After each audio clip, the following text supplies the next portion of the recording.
పూర్వకాలంలో మృకండు మహర్షి అనే గొప్ప ఋషి, ఆయన భార్య మరుద్వతి ఉండేవారు. ఆ దంపతులకు ఉన్న ఒకే ఒక్క బాధ వాళ్లకు పిల్లలు లేకపోవడం. అందుకే పిల్లల కోసం వాళ్ళు శివుడిని గూర్చి ఘోర తపస్సు చేశారు. వారి భక్తికి మెచ్చిన పరమశివుడు ప్రత్యక్షమై, భక్తా, నీకు ఎలాంటి కొడుకు కావాలి? 100 ఏళ్లు బతికే మూర్ఖుడు కావాలా, లేక కేవలం 16 ఏళ్లు మాత్రమే బతికే మహాజ్ఞాని కావాలా?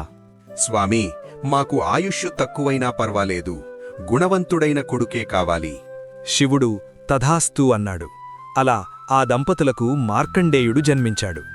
మార్కండేయుడు చిన్నప్పట్నుంచే గొప్ప శివభక్తుడు. ఎప్పుడూ శివధ్యానంలోనే ఉండేవాడు. కాని కాలం ఎవరికోసం ఆగదు కదా.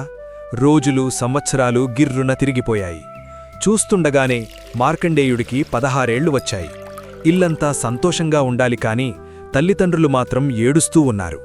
అది చూసిన మార్కండేయుడు, నాన్నా, ఈరోజు నా పుట్టినరోజు కదా, ఎందుకిలా ఏడుస్తున్నారు? నాయనా, శివుడి వరం ప్రకారం నీ ఆయుష్షు 16 ఏళ్లే. ఈరోజే నీ చివరి రోజు బిడ్డా. నాన్నా, మరణానికి భయపడకండి. ఆ పరమశివుణ్ణి నమ్ముకున్నవాడికి మరణం లేదు. నేనిప్పుడే శివాలయానికి వెళ్తాను.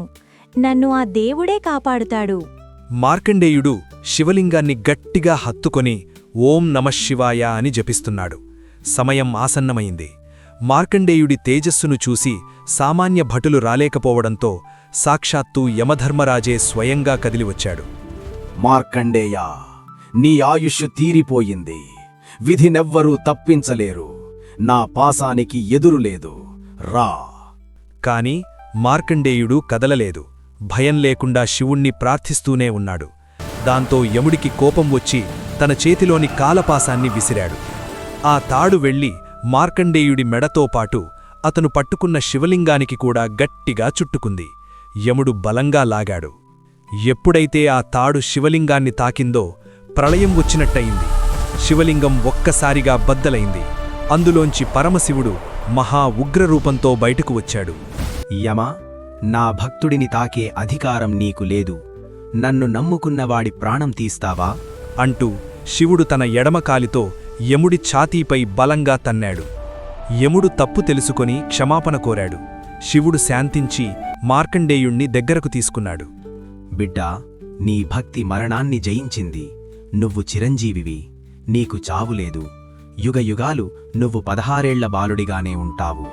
చూశారా ఫ్రెండ్స్, మరణాన్ని జయించే శక్తి ఒక్క శివయ్య నామానికి మాత్రమే ఉంది. అందుకే మార్కండేయుడి చిరంజీవి అయ్యాడు. మీలో ఎంతమందికి ఆ పరమశివుడంటే ఇష్టం? ఓం నమఃశివాయ అని కామెంట్ చేయండి.